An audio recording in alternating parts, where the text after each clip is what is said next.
കേരളത്തിലെ ബി.ജെ.പി. രൂപീകരിച്ചതിന് ശേഷം ഒരുപക്ഷെ ചരിത്രത്തിലെ ഏറ്റവും വലിയ ഒരു ഒരു ദശാസന്ധിയിലൂടെയാണ് സി.പി.എം കടന്നു പോകുന്നത്. ഒരു വശത്ത് 55% വരുന്ന ഹിന്ദുക്കൾ കേരളത്തിലുണ്ട്, 40% മുസ്ലിങ്ങൾ. അതിൽ ഒരു 10-20% മുസ്ലിങ്ങളും പിന്നെ കുറച്ച് ക്രിസ്ത്യാനികളും ആണ് കേരളത്തിലുള്ളത്. ഈ 55% വരുന്ന ഹിന്ദുക്കളിൽ അവർ SNDP, NSS, വിവിധ KPMS, KNMS ഇങ്ങനെ ജാതി മത സംഘടനകളെല്ലാം ഭിന്നിച്ച് നിൽക്കുകയാണ്. അതിൽ കുറേ പേർ കോൺഗ്രസ്സാണ്, പരമ്പരാഗതമായ കോൺഗ്രസ്സാണ്, കുറച്ച് പേർ കമ്മ്യൂണിസ്റ്റാണ്, കമ്മ്യൂണിസ്റ്റ് പാർട്ടികളിലാണ്. അപ്പോൾ സ്വാഭാവികമായിട്ട് അവരിൽ എല്ലാവരും കൂടെ നിന്ന് പിടിച്ച് ഒരു 10-20%, 20-22% വോട്ട് ബി.ജെ.പി. പിടിച്ചുകൊണ്ട് വരികയാണ്. അത് അവരെ കൈവശം ഇപ്പോൾ ഒരു സ്റ്റഡിയായിട്ട് ഒരു 10-20% വോട്ട് ബി.ജെ.പിക്ക് കിട്ടി വരികയാണ്. അതിൽ പക്ഷേ നല്ലൊരു ശതമാനം വോട്ടും ഹിന്ദുക്കളുടെ വോട്ടാണ്. ചിലപ്പോൾ ഒരു 1% ക്രിസ്ത്യാനികളുടെ കാണും, മുസ്ലിങ്ങളുടെ വോട്ടും കാണാൻ സാധ്യതയില്ല. അപ്പോൾ അത് ചിലപ്പോൾ നാമമാത്രമായ വോട്ടായിരിക്കും മുസ്ലിങ്ങളുടെ കിട്ടുന്നത്. ആ 20%-നെ 27-30% ആക്കിയാൽ കുറേ സീറ്റുകൾ പിടിക്കാൻ പറ്റും എന്നുള്ള കാഴ്ചപ്പാടിലാണ് ബി.ജെ.പി. നീങ്ങുന്നത്. ആ 10% വരുന്ന അധികം വരുന്ന 7-10% കിട്ടേണ്ടതിൽ കുറച്ച് ശതമാനം ക്രിസ്ത്യാനികളിൽ നിന്ന് കൂടെയാണ് കിട്ടേണ്ടത്. ഇതൊരു പൊളിറ്റിക്കൽ യാഥാർത്ഥ്യമാണ് കേരളത്തിൽ.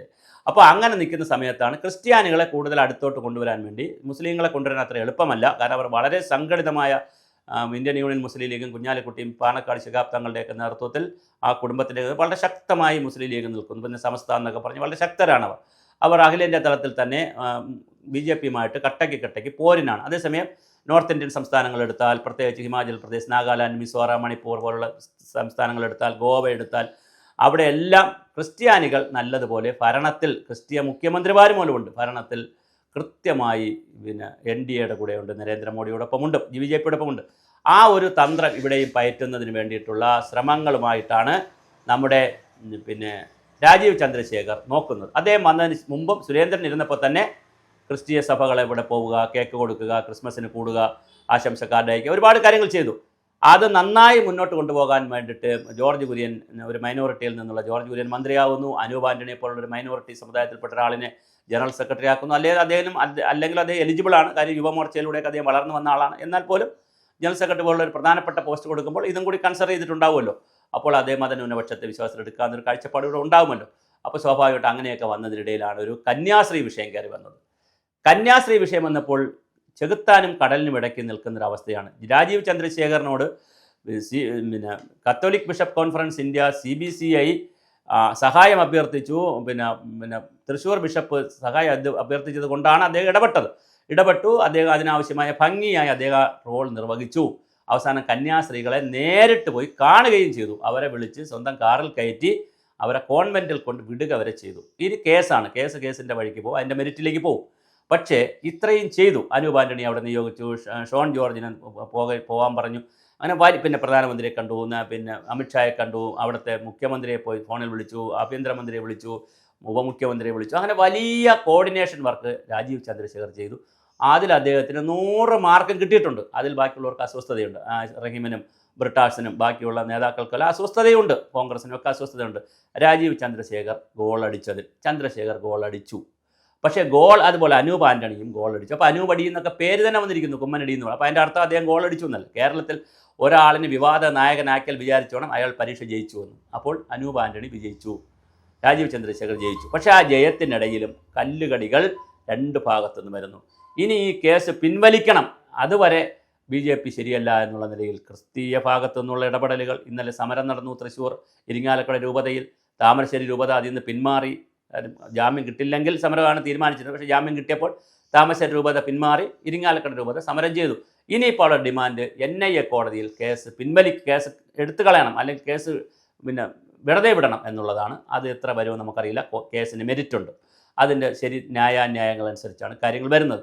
ഇതിൻ്റെ ഇടയിൽ ചില ഗൂഢാലോചന നടക്കുന്നുണ്ട്. ഈ പെൺകുട്ടികളെ അവിടുത്തെ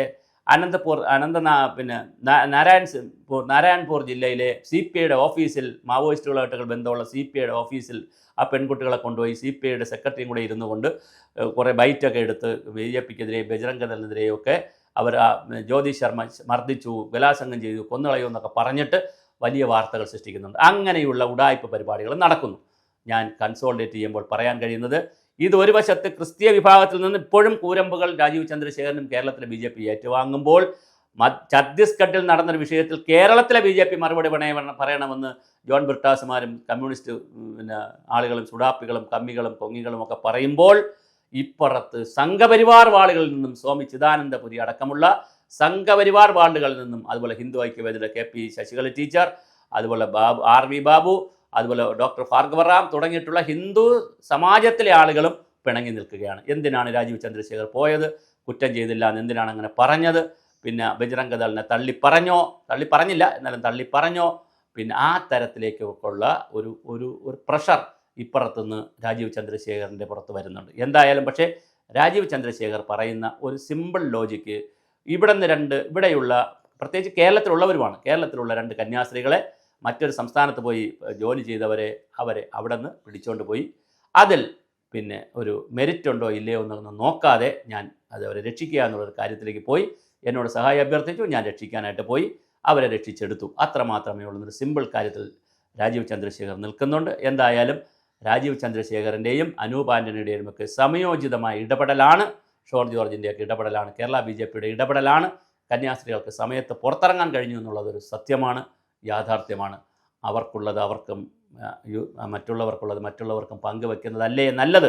അപ്പോൾ ഒരു കേക്ക് പങ്കുവെക്കുമ്പോൾ കൂടുതൽ ഭാഗം ആർക്ക് കൊടുക്കണമെന്ന് പങ്കുവെക്കുന്നവർ തീരുമാനിക്കുക.